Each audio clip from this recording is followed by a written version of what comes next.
Okay, we're live, and I guess our trailer is not going to work. So welcome to Focus on Fantasy Romance. I am your host, Al Klaus, and with me today I have my usual co-host. I've got AR DeClerc.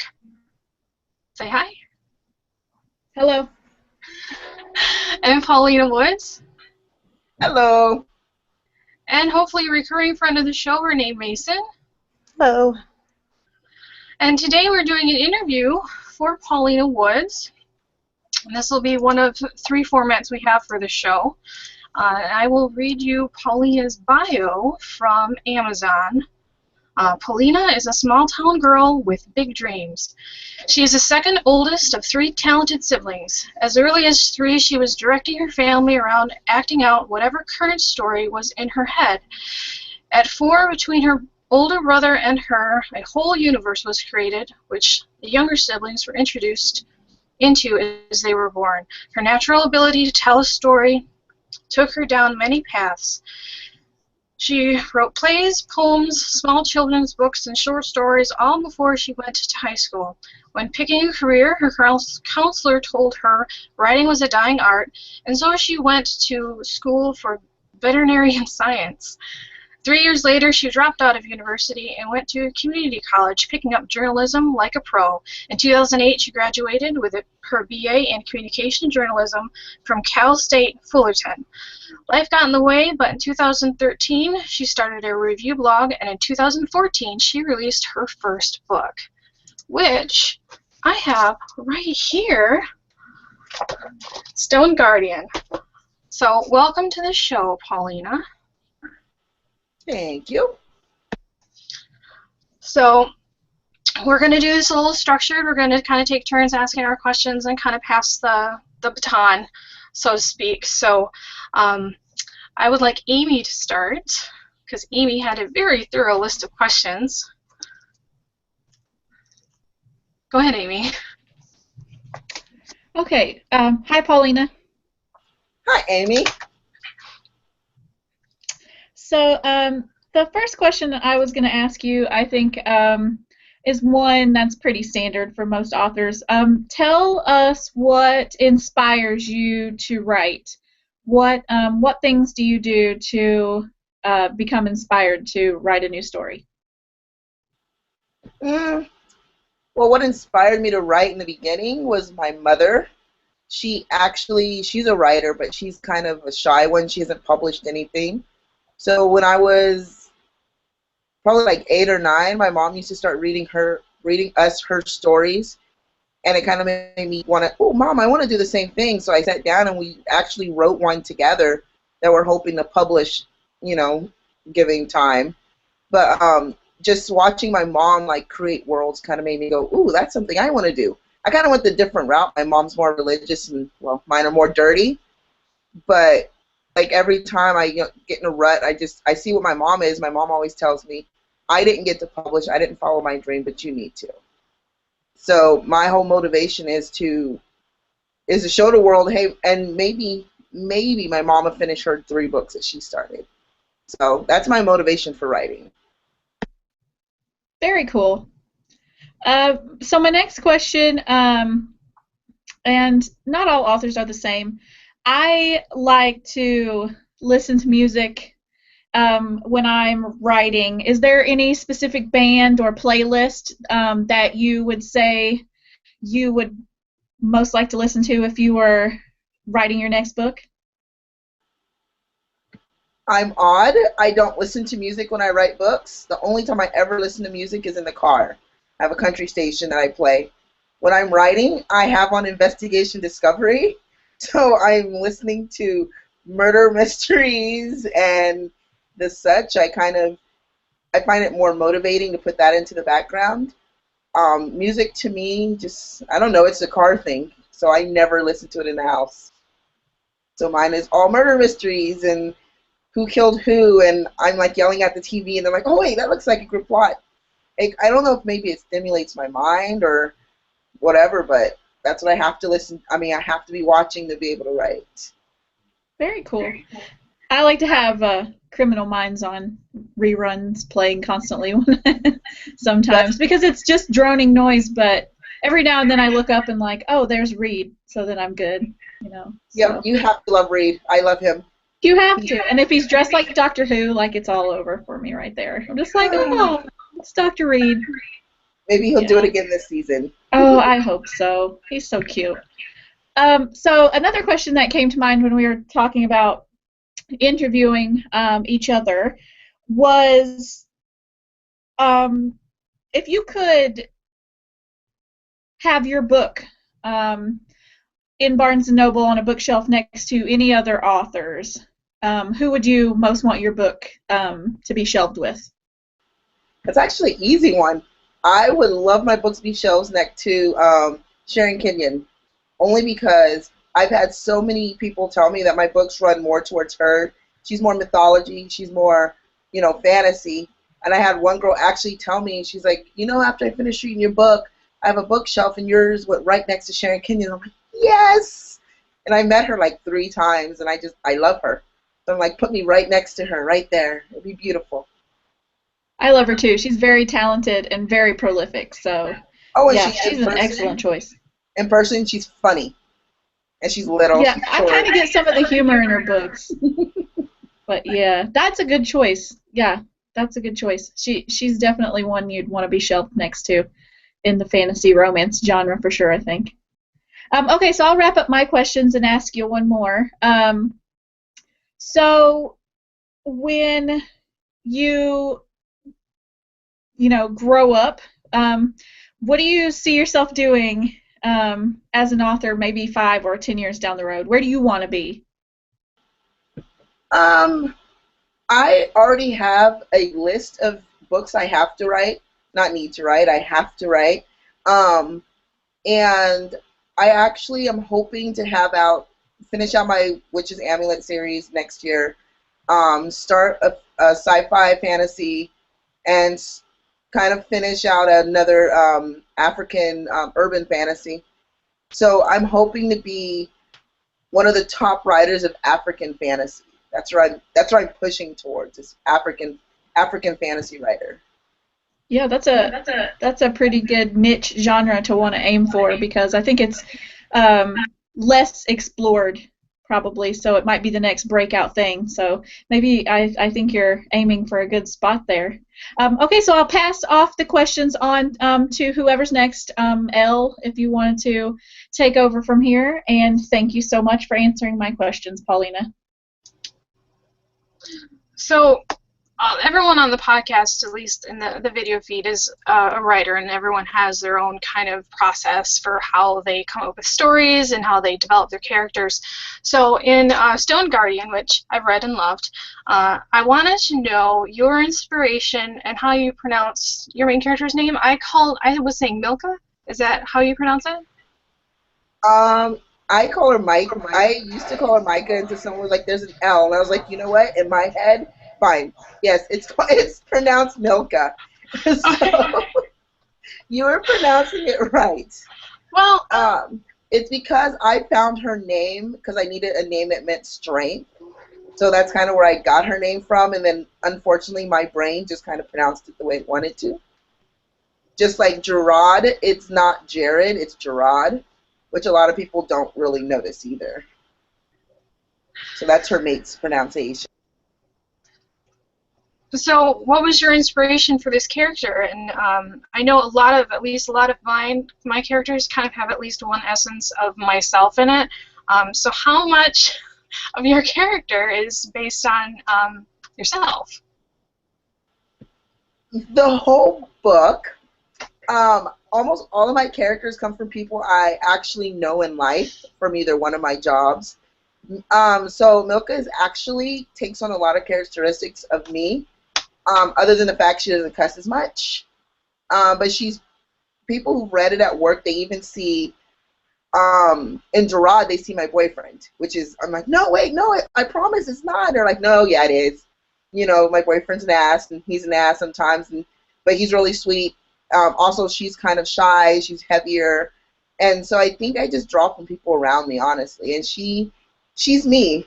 Like, I can actually see me in her, and not in just the way the artist decided to draw her. who, by the way, she hadn't seen me when she drew that picture, which was kind of odd. I can show you. Yeah. People are like, oh, is that you? No, it's not, I promise. Cool. Of course, now I'm drawing an absolute blank. Like I said, I really enjoyed the book, and I wanted you to, without giving away any spoilers, tell us a little bit about Stone Guardian for anyone who hasn't read it or isn't familiar with your work. As Stephen King once said, there is no such thing as spoilers because you still have to take the journey. But I won't give away the ending of the book. But basically, it follows Milka, who believes she's about, I believe in the book open, she believes she's in her mid-20s. She's poor. She's trying to scrape out an ending basically in a town like I grew up in. You know, one-horse town. There's 2 restaurants and 500 bars, and no romantic aspects. And so in the book, she journeys and finds out, her best friend isn't who she thought she was. She's not who she thought she was, and there's a whole world out there that she's part of, and that she's actually a very important part of. And so it's kind of a discovery, a self-discovery book. To me, it kind of follows how I discovered myself when I left my hometown. I didn't find a supernatural world, but I found that the world wasn't as small as I thought it was. And that's kind of what she figures out, that the universe isn't as small as she thought it was. Oh, cool. Can you tell us a little bit about your writing process, like your day-to-day, week-to-week writing process? How long did it take you to write the first book? The first book, it took me about 4 months to write the first draft. My bosses know this, so I can actually say it. I'm a drink server, so in between serving drinks, I actually write. I carry a little notebook with me. It's in my apron. I pull it out. I'm writing. So I do most of my rough draft at work. It's easier. Also, there's more inspiration. Like, I don't like somebody that comes up to my window like, ooh, you make a good villain. So my writing process, I write in that book, I come home, and on my weekends, I take everything out of the book, write it, put it onto my computer, and then kind of edit from there. And then the next week, I'll write some more of it, take it home on my Friday, write from there. I found that if I try to write at home, I get not distracted. There's like I said, I watch TV, and it's just like, I don't have nothing new in my head. But at work, I seem to find all my inspiration. So it's just easier to write the rough draft there and then clean it up once I get home. Well, that must be nice to have a job that you can use your downtime to write down story ideas. I can use my off the clock time at my job, but if I got caught with a notepad, I think they'd be like, not this. Well, I always say that at my job, if I could find a big gorilla and give him shock therapy, he could do my job. It's not hard. Also, I'm lucky. My head manager is one of my beta readers. So she'll pop in once in a while and be like, okay, what are you doing? What's happening? Oh, just so-and-so me. I'm like, okay, calm down. I'm writing. And she's like, but. I'm like, fine, you can name the next character. Now go away. So I think that's kind of a big thing. So I'm like, yay. It's always helpful when you have the support around you that you need. Is your family supportive of what you do? Yes. None of them have read my book. My little brother says, I'm not reading anything that has sex in it from your brain. My older brother, he bought the book for his girlfriend and then said she'll read it. My sister bought it for everyone, all her friends back home. They wanted signed copies, but she won't read it either. She says she won't read anything with sex for my brain either. And my mom, like I said, is really religious, so she won't read it, but she encourages me to continue writing. So they're very supportive. And most of my aunties back home, I have 11 aunties and 1 uncle in the immediate family. Almost all of them have bought it, some of my cousins. So, I mean, they're supportive. Half of them haven't read it, but they'll buy it, which is good enough for me. Well, that's good. Like I said, not everybody has a supportive family. What was the biggest thing that was a kind of a surprise when you actually started down the author path that you didn't think was an issue or that you thought would go smoother? What was kind of the biggest surprise during your journey? Letting other people read it, I guess you can say. If I pulled out of my closet, I have stacks of notebooks from just going back years where I've written. So writing wasn't hard for me. The surprising part was when people start reading it, I start getting reviews in, and started realizing that you can't just write something, kind of edit it, and throw it out to the world. That there's a lot more to it than that. That, you know, you have to actually go through with a fine-tooth comb. You need to have steps. You have to go through your beta readers. You have to go through an editor. You have to go through, more than one editing process. You can't just have them edit once and say, okay, it's good, let's go. So I think it was more just the process of all the little things that I kind of missed along my way the first time I decided to take, the first steps into editing. That was surprising. Okay, so Stone Guardian is the beginning of a series, correct? Oh, sorry, yes, I turned off my mic. Yeah. Can you tell us a little bit about book 2 and 3? I know book 2 is out and book 3 is on its way. Can you tell us a little bit more about what the series is going to hold for the reader? You're going to follow, there's going to be 5 girls, 1 guy. So book 2, I'm not really giving anything away. So book 2 is about her brother, and he's a seer.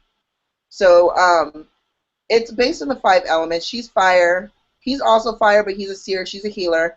If you ever play video games, you'll understand what I'm going through now. So I have a warrior. I have a cleanser. I have a tank. Basically, these characters are going to be very, they have to work together. So in a bigger fight, air is shield, so she'll be able to shield them from other, from attacks, while the healer is there. They have to all protect the healer, basically, so she can heal them later. But she's also a fighter. They have, it's basically a big video game. That's the only way, like, I can even explain it now. When people ask me, I'm like, it's a video game. And it's awesome, because I made it up. So it's going to be an amazing video game. So you meet the witches in book 3. You actually meet the head witches that are evil. I like them because they're evil, but I don't like what they did. So I'm like, should I kill them or should I just keep them captive and make them good someday? I don't know. But it's going to be an interesting series. I think of it as a game in my head. It's easier to keep things in order. So I think it's going to be fun. And hopefully maybe they get picked up as a video game. That I would like to see. I did a lot of gaming when I was younger. I don't have a lot of time now because I'm focusing on writing and raising children that aren't jerks. But what video games did you play that may have inspired your books? What video games don't I play? I like video games where you get to play with magic. So my favorite is Dragon Age, and I think that kind of inspired I knew I was going to play around with elements. So I'm like, okay, they're elemental. But in Dragon Age, the characters are more elemental too. So it kind of helps me go, okay, that's what it would look like. Okay, that's probably how they would react. So I play Dragon Age, I play Mass Effect. I play basically any RPG where I can make up a character and go fight bad guys and have fun doing it. And I don't like playing in groups, so I don't play a lot of online, because then I just get mad and cuss people out. But for the most part, I play RPGs, and I can play for hours, which is not good. No, it's called being dedicated. That's what it's Oh, called. okay. I am dedicated to my game. Okay. I'm going to take a break from questions for a little bit. Renee, do you have some questions for Paulina? I think I have a few. Yay. Look, she's nervous. No, the first one's pretty simple. Supernatural creatures. I know that in your book you have some different, not your typical supernatural creatures. So could you tell us a little bit about them? Yeah, I have both typical and non-typical, but mostly mine is the heroes are gargoyles. I love gargoyles. I've always loved them. From the moment I watched Disney's Gargoyles, to me, the big winged creatures who look fearsome, but they're gentle as kittens. And I wanted to tell a different story of gargoyles than what most people kind of read about. Usually in romance and gargoyles, they switch to human. They're very, they have human feelings. Mine don't. Mine are very monstrous. They love to fight. So I don't make them human. They're monsters, but they're gentle monsters and cute monsters. I love them. It's all that crime drama going on in the background, right? Yes. And they're sexy. And of course. I mean, that's the best way, right? So, with that in mind, what was the hardest thing about writing gargoyles, especially since you were taking a different approach to them? I think the hardest part was bringing them to life in such a way that they can interact with humans. To me, they're alive. I can see them standing, but again, you have to make them be able to, like, they're huge, so they're 7 feet tall. I didn't know how big 7 feet tall was till a guy walked into my job, and I was like, oh, that's not going to work, especially if his mate's like 5'5". I mean, I don't even know how that works now, but, you know, I had to basically find a way to make monsters work with humans and make it believable. So it was, yes, sex swings would be nice. Maybe I'll put them into my next one in one of their private homes. But that was the hardest part, I think, was trying to make them actually interact with humans.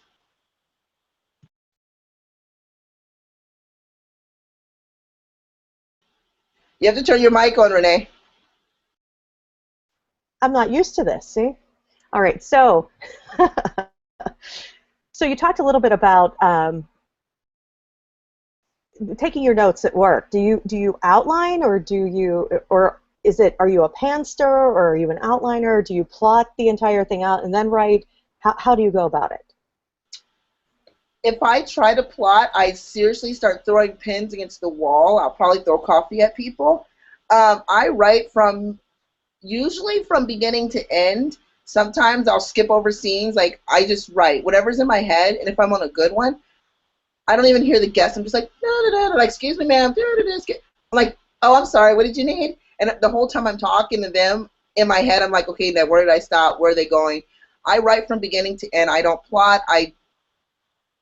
One thing I always tell people, I was surprised when witches showed up. I was typing, and I was like, well, who's the villain? Well, I don't know yet. So the witches at first weren't the villain, and then Lilith showed up. I went to lunch with my boyfriend. I looked at him. I was like, guess what? He's like, what? I was like, did you know witches are bad? They're evil. And he just looks at me. He's like, what are you talking about? I was like, they're evil. I think they're, oh, my God. I just start writing again, and he was like sitting there. He's like, are you going to eat lunch with me? I'm like, yeah, whatever.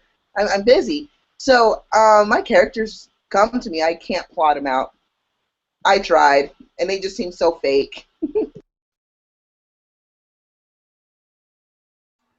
I completely understand. I have the same problem. So from your support system at work, were there any comments that surprised you, or anyone that approached you that couldn't believe that you were doing this?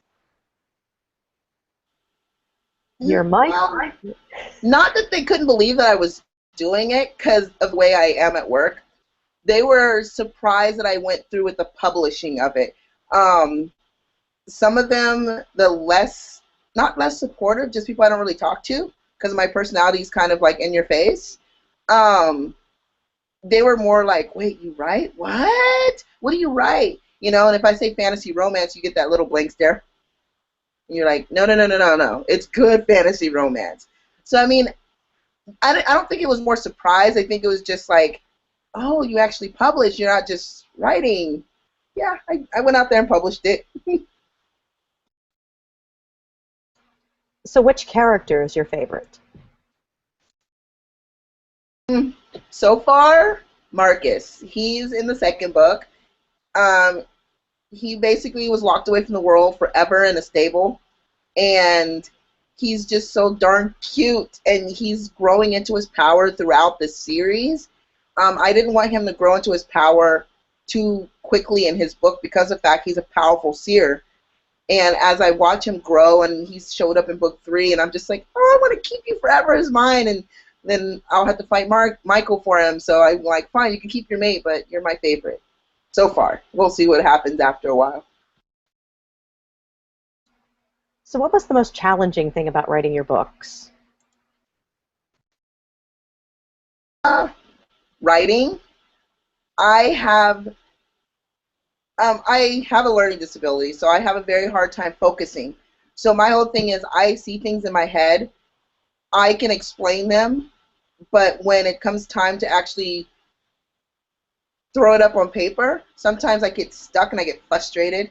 And so then I'll end up either watching TV, playing a video game, or just say, nah. Like this week, I kind of threw my hands in the air, and I didn't do any writing, which isn't good because now I'm a little bit behind. But sometimes I just have to step away because my brain's like, no, not gonna happen. It's not gonna happen this week or this month. So I think that's the greatest challenge, is kind of overcoming that kind of the blockage that my brain puts up in itself.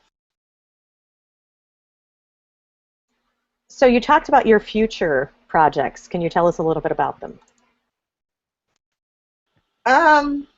I think my favorite one that I'm just jumping up and down about finishing, it's gonna be huge though, is it's a story, it's a saga. It's gonna be 3 books, and it follows a family from the fall of civilization into the stars. The planet's dying. And I always tell people, this is going to be one. I cried. The first scene in the whole book, I cried. And I read it to my mom, and she's just like, I can't believe you did that. I didn't raise you that way. And I'm like, I'm sorry, it happened. And this is going to be, I think this is going to be the one that's nearest and dearest to my heart. I love space travel. I believe, like, we have to take care of the environment. I kind of talk about what happens when we don't. We have to escape the Earth.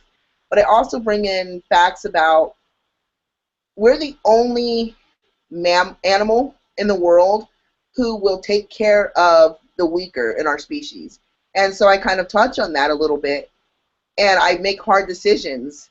And that's another thing, that I think this is going to be a saga that makes people think, make people cry, make people mad. And I'm excited to get it going. So that's one. I'm also writing a demon series that's based in Africa.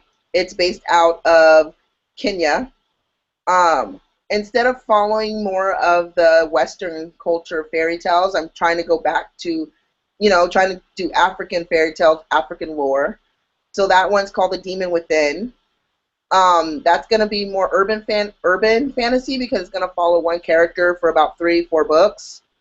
And then I'm looking at maybe, cross my fingers, because my mom's begging me, I might do a Western story that's not going to be, what is it called?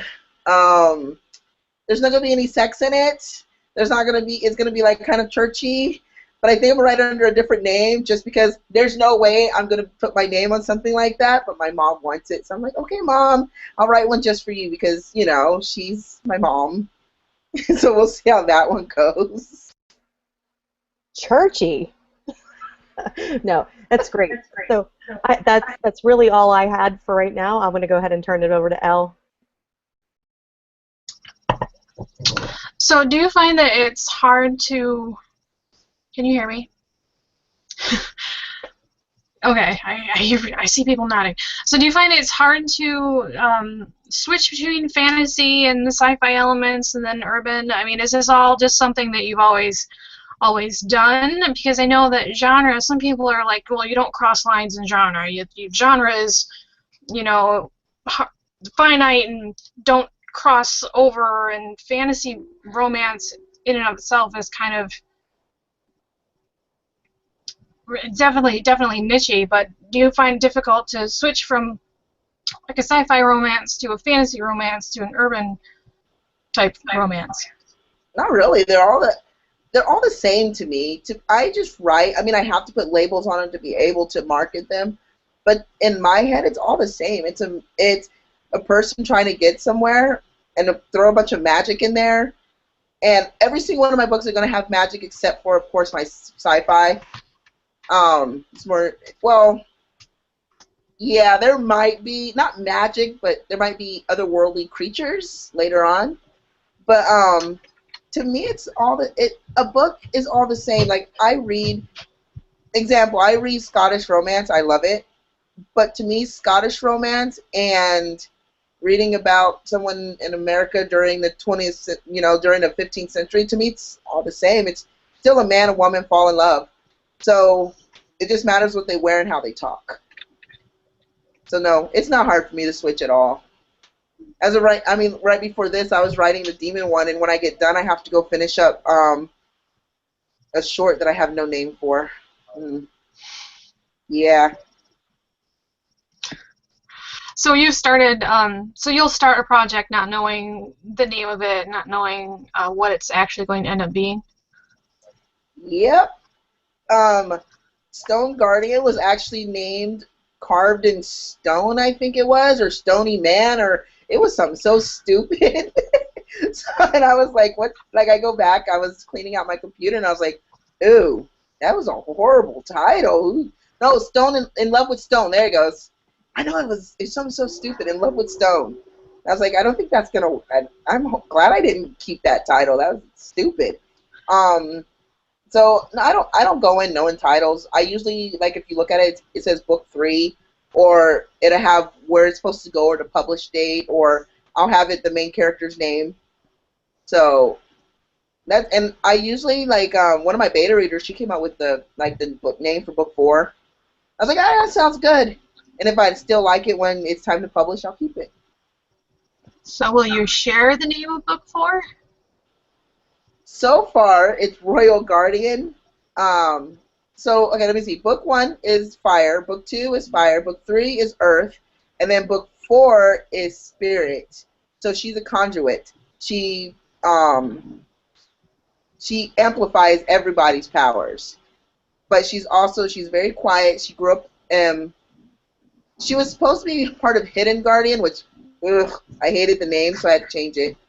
But, she grew up away from everyone. She didn't have human contact, gargoyle contact. She just had her mother, who passed away. So it's going to be interesting as I try to navigate her into the realm of civilization at all. And her mate is the king's son, which is like, wait, so you went from being a nobody, sort of, to being like, you're going to help rule the kingdom someday. So it should be interesting. Yeah, I look forward to reading that. I like the unlikely hero stories, or the fish out of water, and those are always fun to read. So do you have any? When is book 3 coming out? Do you have an estimated release date for that? I know you're in edits. I was looking and hoping for September. It's probably been either late September or early October. Only because edits kind of slowed down a little bit. I was looking back over my edit notes, and I was like, oh, yeah. At one point, they're talking, but you can't tell where they are. Things like that happen, so I have to go back and correct a lot of things. Also, because of the fact that I'm working on 2 other books at the same time. So I'm working on 3 books right now. So I'm like, you know what, to make all of them the best they could be, I probably have to, spread it out a little more. So I'm looking at October, probably October. Okay. And I know that we're working on an anthology, AR, myself, and you, and that will be coming out sometime later this year. That will be fun. Oh, yes. By the way, that is going to be an amazing book. Just thought I'd throw it out there. Only because that I think made me want to do African lore. That one is based on I believe it's an Ethiopian lore. No, that's Beauty and the Beast. But they're all in the same world. So it's gonna be basically, you're gonna be in Ethiopia, you're gonna be in Kenya, you're gonna be in all of the African countries. I'm taking a little piece of their lore and pushing it all together, and it's gonna be amazing. Well, good. I look forward to reading it. Amy, I'm not sure if you can see the chat. Did you have more questions? I do. I have a couple more. Okay, go ahead. So, Paulina, I am super excited that you're going to write sci-fi romance because I love sci-fi romance, and I'm a huge science nerd. Do you do any research when you write your books? Do you read a lot in the genre that you're going to write in before you start? Or is it kind of a you make your own rules type thing where you don't really pay attention to what other people in the genre are doing? Where do you think you lie in that situation? I don't pay attention. With my one series, Fantasy Romance, I have a hard time because I don't pay attention. I just write what I like. So the same thing's going to happen in my sci-fi one. I do research, but I think I'm going to go along the route of the bigger sci-fi books where I don't explain things. So at one point, they have a little pill that they took, and it helped them breathe easier. And I've had people go, well, how does that work? And I just look at them. Who cares how it works? It works. You know, like certain things, I think if you over-explain that, it boggles down the reader, and they're going through explanations instead of the book. But I do research on certain things, like why would the air become unbreathable? That one's kind of boggling my mind right now. I'm still wading through it. I do research on, like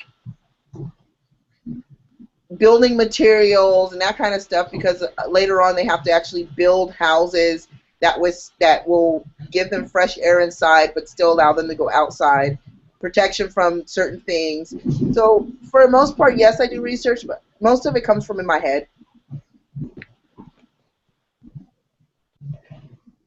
That's kind of where I come from too with science. I do enough research to make it believable, and the rest of it is usually made up, hence the fiction in science fiction. But so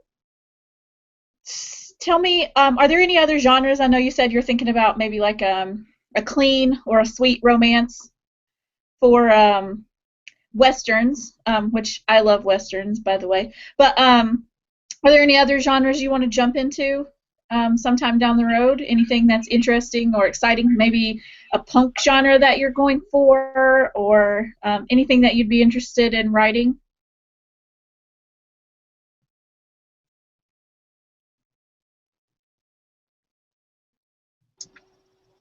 Unmute. Unmute yourself. Okay, sorry. I was thinking of doing a shifter romance one. I have the first book actually done, but it's just sitting there. So I have a shifter one I want to do. Probably not going to go into punk. I'm reading one now, and it's good, but, I don't see myself actually writing something like that. Like I said, yes, I'll do the clean romance, western, and, no, I think I'll stick with fantasy. I love making up my own rules. I don't want to follow any other genre. Mostly, like if you go into contemporary, you have to. There's rules you have to follow. You can't just be like, she doesn't like him. Ooh, can she just turn him into a toad? Oh no, she can't. So I'm gonna stick with my fantasy.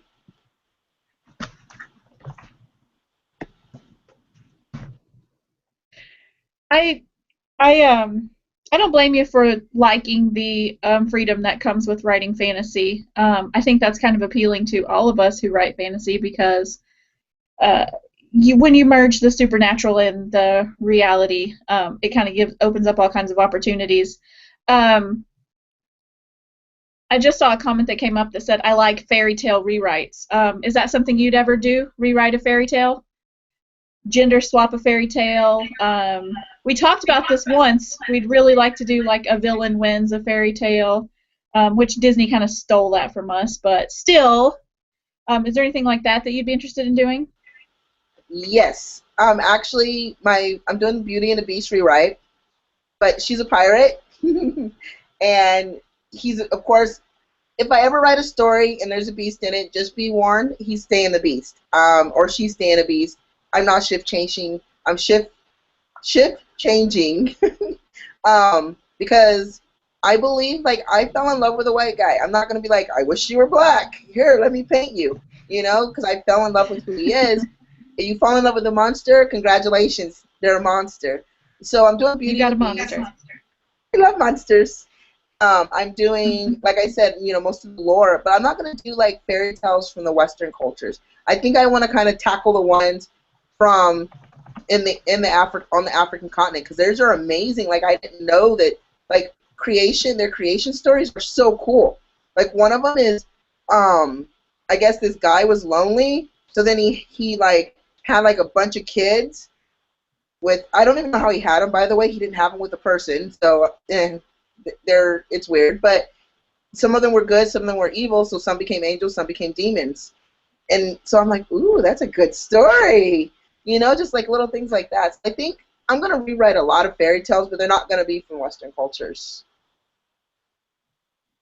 That's really cool. I like the idea that you're going to take other cultures and really quote unquote diverse storylines you know, are something that I think are severely lacking in romance. When your hero or your heroine are not particularly white with blonde hair and blue eyes and long legs and big boobs and big muscles, which tends to be a lot of the typical, you know, thing that you see. I think a lot of readers are really looking for diversity, so I think you're probably on the good road with that. Yes, but I'm sorry to say this. I'm going to stick with my guys with big arms. Yeah, they have to have big arms. But Didn't you say you want to write a beta male romance, though? I am. He's going to show. It's an omega. He's going to have big arms? Huh? He's going to have big arms? Well, he has to. He's a shifter. But, you know, his personality is omega. And, I got to tell you this one, too, I guess. He's omega. His mate is going to be more of an alpha female. She's human. And so you'll meet him in book 3, and you will hate him, but it's okay, because he's going to redeem himself in about book 4 or 5. But his mate is a human lawyer who's patterned after a girl at work I don't like. So I wrote her to be likable, because that's the only way I could work with her. Is to say, okay, look, she's likable. So yes, I'm going to write some omegas and some betas, but they're still going to have beautiful arms. I'm sorry. You can be an omega with nice arms. Tell readers what omegas and betas are. Well, just in case they don't know. An omega is the lowest of the lowest in the pack. If you're talking about a shifter pack, they're the ones who actually go and do like all the things nobody wants to do. Like my omega, he watches the pups. He's sent into the witch's camp to deliver messages. If there's like, let's say they had chamber pots, he would clean them. That's his job. And a beta's job is to take pressure off the alpha. So the alpha makes the rules, tells the betas what to do, and usually there's 4 to 5 betas, and they kind of dictate to everyone else how everything works. So omega kicking the kick bag, and the beta is kind of the enforcer, I guess you can call him. So I'll be writing about both of them. Does your omega have a chip on his shoulder? No, he's actually really sweet, but he's sweet, but he's also like kind of skittish. His whole family's omega, so he grew up being omega. So it's gonna be interesting to kind of see him grow into his own, and to see what his mate does, because his mate's very, you know, she's a high power of attorney. She's used to getting her own way. She's used to being the boss. I just want to see what happens when she finds out that she's stuck with a guy who turns into a coyote. They're kind of cool. So for this omega, I just saw another question on the chat. does he get his raise in his stature, or is he going to stay an Omega? Is that his story arc? Is that he has to come to terms with the fact that he is an Omega, accept his role in the pack, or? He's an Omega. I'm not. I think that pack, like, you can raise probably from a beta to an Omega, but I don't believe that you can move from an Omega to an Alpha. You can move from a beta to an Alpha, but not from an Omega to an Alpha. Only because that you're basically, as an Omega, there's Alpha, there's Beta, there's a pack, and then there's Omega. So you're going to be climbing a bunch of ladders to get to the top. And he was born with it. And to me, it's more like a gene. It's kind of like, okay, this is what you are. You are an Omega. Most packs treat their Omegas better. This pack is broken. Like, Omegas are not punching bags per se. Like, yeah, they do the jobs somebody else wants to do, but they're also taken care of. They make sure they have houses. They make sure that they mate. They have kids. So they're part of the pack. They're just lower on the rank of the pack. So it sounds like you already have it all figured out. Yes. And yes, you should start rewriting. Sorry, someone was like, I should start rewriting people I don't like. It's easier to look at them when you're at work. A little bit. And then they really piss you off, just kill them off. Then be like, bring them back and kill them again. It works. Does anybody else have any questions for Paulina?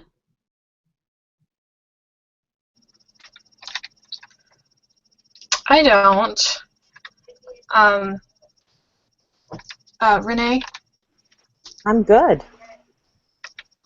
Okay, we actually we got 10 minutes left. So we do have a little bit of space to fill. Paulina, you said, like, at the first episode, we were like, hey, mixers and drinks, and I was the only one drinking and looked like quite the lush. So I noticed everyone else is drinking, but Paulina, what do you have? I have wine. So I'm helping you guys, see?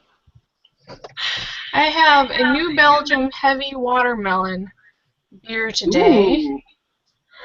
It sounds better than it is. Renee, what do you have?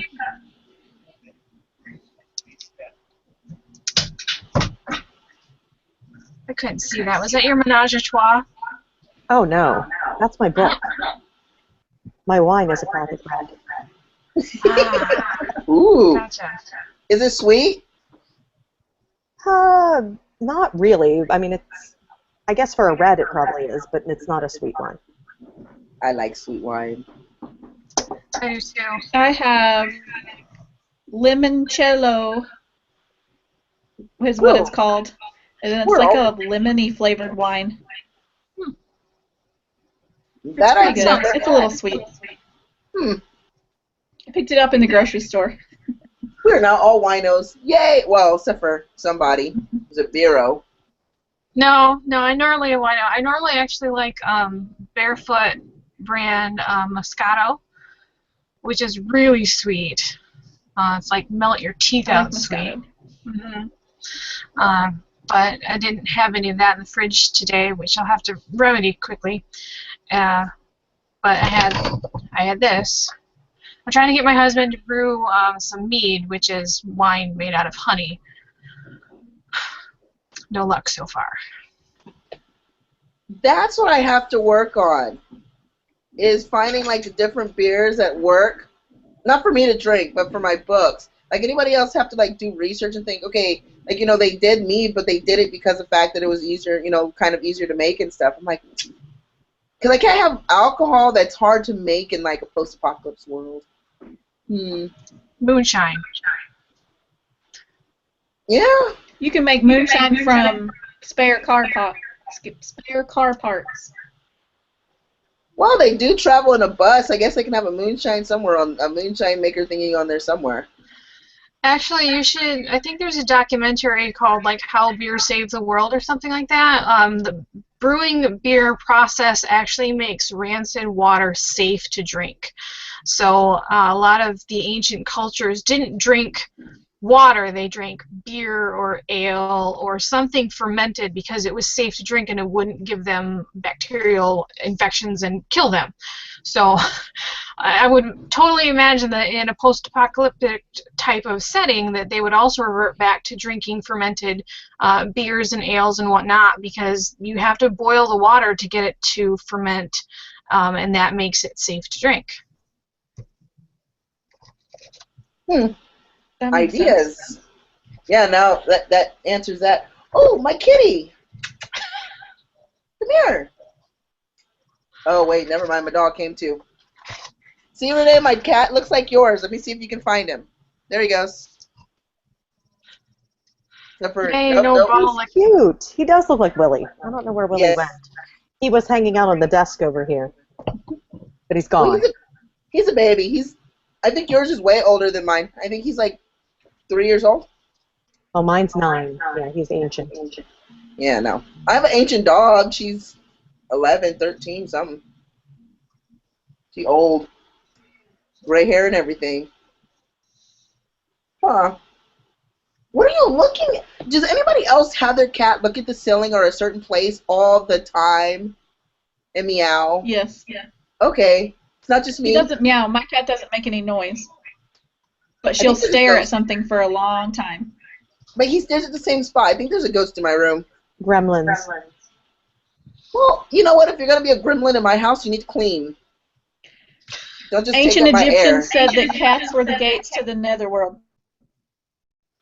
That I can believe. So maybe. They have Satan souls. Because remember the movie Constantine? He looked into the cat's eyes when he was holding his feet in the water so he could go to hell. Remember that? Yes, I love that movie. That's how you get to hell. Stare in your cat's eyes. Or just walk by when he's mad. One of the two. Or he'll smother you while you're sleeping. No, I think when cats, you know how cats lick you? I think they're testing the waters to see if you're going to taste good. That's my thing. So they can eat you when you die, like they do the old ladies with 50 cats? Yeah, because dogs won't eat their owners if the owner dies. But cats, they're like, oh yeah, let's go. Look, a smorgasbord. Freaking cats. And I can't get rid of him because he's my boyfriend's cat that I have at my house. So I had to fall in love with him.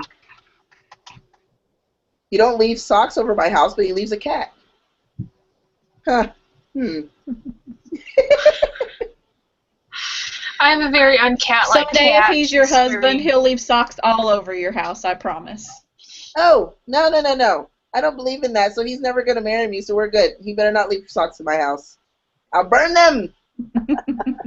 He has his own house to leave socks in. You know, that is true. I had a roommate. Okay, I know this is off topic a lot, but anyways, I had a roommate who refused to wash her laundry. She would just go buy more. Let's just say I left that roommate situation very quickly. But I was like, why don't you just wash your clothes? It's cheaper a little bit. And she's just like, oh, no, this is better. So she would take, like, garbage bags out and just throw her clothes away. I was like, wow, you must be rich. I can't just throw my clothes away when I don't want them anymore. That's concerning now because some of the dyes they use in her clothing isn't really meant to be worn. That's why they recommend you wash it first. So I wonder if she's getting, like, toxins in her body from not laundering her clothing. Well, she has something wrong with her head. Probably. Who knows? Oh, goodness. So I think we're going to wrap it up. We've got 3 minutes till the top of the hour. Paulina, why don't you tell everybody where everybody can find you? Well, you can find me on my website, which is www.paulinawoods.com, or on Amazon. And right now on Amazon, Kobo, and Barnes & Noble, Stone Guardian is 99 cents, and Captive Guardian is $1.99. Don't know how much longer I'm going to keep them at those prices, but for right now they are. And also, you can find me on Facebook. I'll answer any messages and probably add you as a friend as long as you're not a creepy guy and sending me dick pics. Or a creepy girl sending me dick pics. or sending me dick pics. So, I will add you. Oh God, thanks. Right when I said that. He can't hear you. It's so funny. I was like, oops. Okay. Amy, why don't you tell everybody where they can find information about you? I'm ordering. You can follow me on Twitter at ARDClerk. Find me on Facebook, author Amy DeClerk. And you can check out my website /blog, which is www.ardclerk. It's DECLERCK.com. And Renee? You can find everything you need to know at reneemason.com. That's RENEA Mason.com. Okay, and my website is elclouse.com, ELLECLOUSE.com.